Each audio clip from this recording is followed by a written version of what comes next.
जीवन के अरमान नहीं। बहन आरती राव की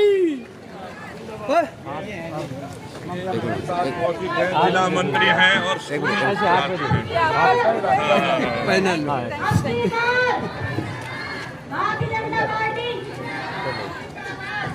जिसके नाम पे एक बार सभी आते कृष्ण कश्यप जी, सोनिया बागड़ी जी, श्री सुभाष खेड़ला जी। इधर देखिए। माननीय जिला अध्यक्ष श्री नरेंद्र शर्मा जी के स्वागत, नरेंद्र पटेल सोसाइटी श्री सुभाष जी खेड़ला, ओमवीर जी आएंगे और चौधरी जाकिर हुसैन जी का स्वागत करेंगे। इधर देखिए।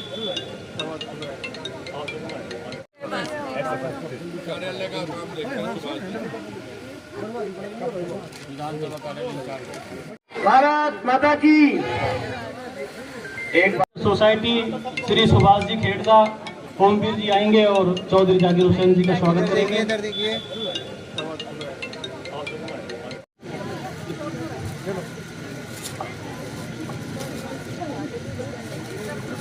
श्रीपाल शर्मा जी, जिला महामंत्री। नरेंद्र मोदी जिंदाबाद, राव इंद्रजीत जी जिंदाबाद,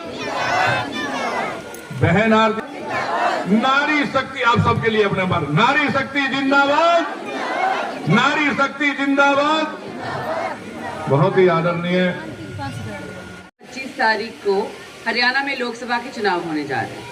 5 साल बाद ये त्योहार वापस आ रहा है और मैं यहाँ आप सभी के सामने आई हूँ क्योंकि भारतीय जनता पार्टी ने तीसरी बार लगातार राव इंद्रजीत सिंह जी को, मैं अपने पिता का नाम ही कम ही लेती हूँ, राव इंद्रजीत सिंह जी को तीसरी बार लगातार भारतीय जनता पार्टी ने गुड़गांव लोकसभा क्षेत्र से उम्मीदवार बनाया है और मैं आपसे आपका कीमती वोट मांगने आई हूँ। और मुझे मालूम है कि आप सभी ने पिछली बार भी भारतीय जनता पार्टी के खोली में वोट डाले थे, उसका भी मैं शुक्रिया अदा करना चाहती हूँ। राव इंद्रजीत सिंह 45 साल से राजनीति में हैं। 77 में उन्होंने पहला इलेक्शन लड़ा था, जीता था और 45 साल से ज़्यादा हो गया आज के दिन।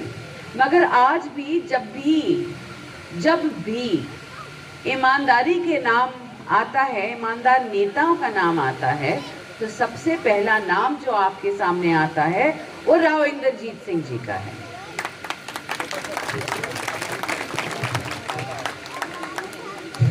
मैं क्यों बोलती रहती हूँ ये सब जगह, क्योंकि और लोग बोलते हैं ईमानदार, कर्मठ, फलाना। मैं इसलिए फिर दोहराती हूँ ये बात और मैं जगह जगह जाके यही बोल रही हूँ कि ईमानदारी आज के दिन गुम ही गई है थोड़ी।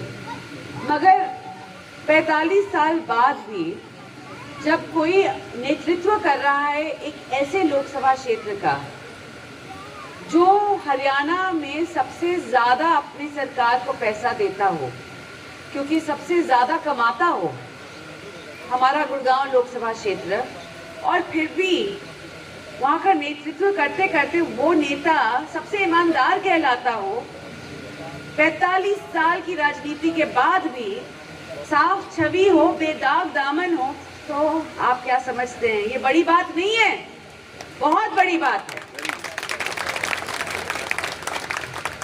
राव साहब हमेशा कहते हैं कि मैं अपनी नहीं सोचता, मैं अपने लोगों के लिए सोचता हूँ, और अगर उनके हक की लड़ाई लड़नी पड़े तो मैं देखता नहीं कि आगे कौन है, मैं बात सामने रख देता हूँ।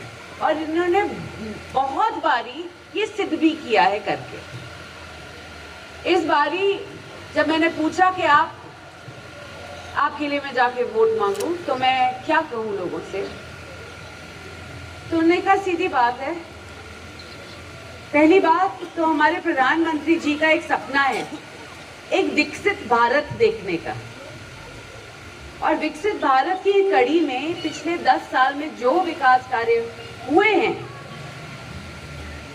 उनको सभी के सामने रखो, सूची रखो और फिर वोट मांगो और फिर बोलो कि आपको क्या। मैं पार्टी से जुड़ी हूँ, मेरी कोशिश रहेगी कि मैं पार्टी का जनाधार बढ़ा सकूँ और मेरी इस में जो मुझे आसानी मिल रही है, मतलब मुझे बहुत ज़्यादा कोशिश इसलिए नहीं करनी पड़ रही है कि सरकार ने इतने विकास कार्य किए हैं, उन्हीं विकास कार्यों को लेकर हम जनता के बीच में जाते हैं और जनता का पूरा समर्थन भी मिलता है।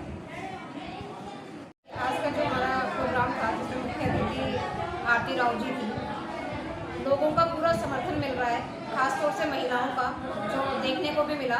जैसे कहते हैं कि प्रत्यक्ष को प्रमाण की आवश्यकता नहीं होती, तो हम जिस भी गांव में गए, जिस भी जगह पर गए, हमें पूरा समर्थन मिला और आज सभी महिलाओं ने आके साबित भी किया कि वो राव इंद्रजीत को ही वोट करेंगी। और जो भी हमने वोट के लिए जो हमने अपील की वो हमने की विकास कार्यों को लेकर, क्योंकि विकास कार्य राव इंद्रजीत जी जो हमारे प्रत्याशी हैं उन्होंने इतना विकास किया है कि हम एकदम कह सकते हैं खुलकर कि आप उनको वोट दीजिए। हमने विकास के नाम पर वोट मांगा है और हमें पूरी उम्मीद है कि हमें विकास के नाम पर वोट मिलेगा।